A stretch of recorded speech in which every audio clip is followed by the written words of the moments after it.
مەڵبەندی هەڵەبجەی کۆمەڵی دادگەریە، چوار حیزبی ئیسلامی و ژمارەیەک لە کەسایەتیە ئیسلامیەکانی ناوچەکە گفتوگۆیەکی کراوە کۆی کردوونەتەوە. ڕەمەزان پرۆژەی نوێبوونەوەی بای مرۆڤایەتیە. لەژێر ئەم ناونیشانە چەند وتارێک پێشکەش کرا. ئەرکی هەرتاکێکی موسڵمان لە ژیانە پتەوکردنی برایەتیە، هەنگاونانە بەرەو برایەتی، تێکەڵبوون و نزیکبوونەوەی لەگەڵ برای و کەسایەتیەکانی تری ناو بازنەی ئیسلامی.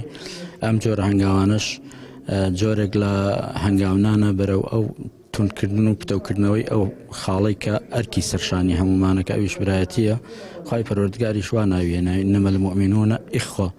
ئێمە ئەم هەنگاوە شەر بەو نیەتەیە نامانەوە خوای پەروەردگار هاوکار و یارمەتی دەربێت ئینشاڵڵا بتوانین ئەمە سرەتایەک بێ بۆ ئەوەی کە زیاتر و زیاتر لەگەڵ یەک تەبابین، لەگەڵ یەک برابین و لەگەڵ یەکە ژیان بەسەر بەرین.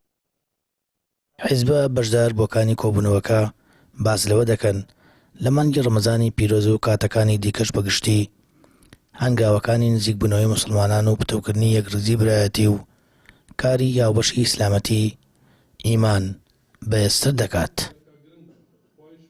دەستخۆشی لێ برایانی مەڵبەندیەکی کۆمەڵی دادگەریەکەم بۆ ڕێخستنی ئەم کۆڕە و ئەم ئیفتاران بەربانگە.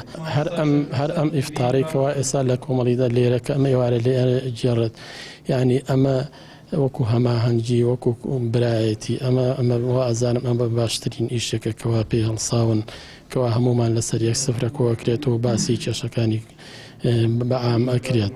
اینجا ڕۆڵێکی کەکەوا لەوانەیە ئەیجێڕن بۆ نمونە گەشە پێدانی ڕۆحە ڕێخستنی کۆڕی زیکرەکان. قوویەکی ئیمانی دروستەکە لای تاک، پەیوەندێکی بەهێزی بۆ دروستەکە لەگەڵ خوا و لەسەر ئاستی مرۆڤایەتیش سێرەکەی پێکەوە بوون و برایەتێکی بەهێز لە بینی ئینسانەکانە تۆغەکاتەوە و دوجاریش بە مەراسیمی جەژن کە کۆتایی پێهێنێ دڵخۆشێکی گەورە و پێکەوە بوونێکی گەورە، چ لە ڕووی کۆمەڵایەتیەوە چ لە ڕووی ئەتوانم بڵێم سیاسی و ئابووریشەوە بۆ کۆمەڵگە دروستەکە.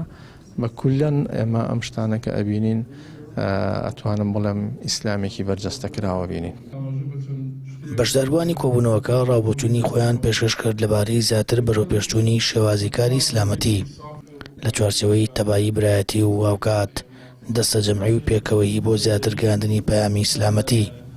پاش کۆبوونەوەکەش ئێوارەخوانێک بۆ بەشداربووان ئامادەکرا. سامە فەتاح، کەناڵی ئاسمانی پەیام، هەڵەبجە.